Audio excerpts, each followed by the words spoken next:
Around the world, health systems are sustained not only by hospitals and health workers, but by millions of unpaid family caregivers.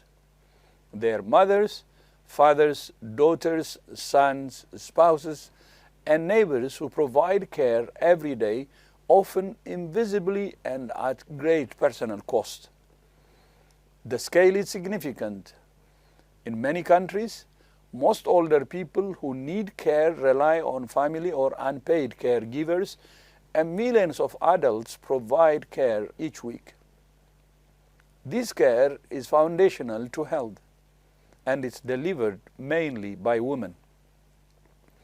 Without unpaid caregivers, health systems would not cope. Yet caregiving has too often been treated as private and informal, assumed rather than supported. A truly people-centered health system must do better. Recognizing unpaid caregivers is sound health policy. It means identifying caregivers, involving them in care planning, offering training and psychosocial support, and ensuring caregiving does not push families into poverty or poor health. Caregivers also need stronger links with health and social services.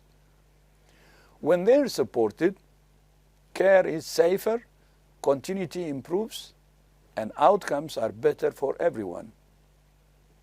WHO is responding through guidance, training, and global standards for long-term care, including support for unpaid caregivers.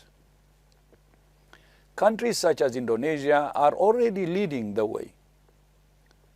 As populations age, we must move beyond reliance on invisible labor and build systems that recognize, support, and integrate caregivers with dignity and purpose. I thank you. Terima kasih.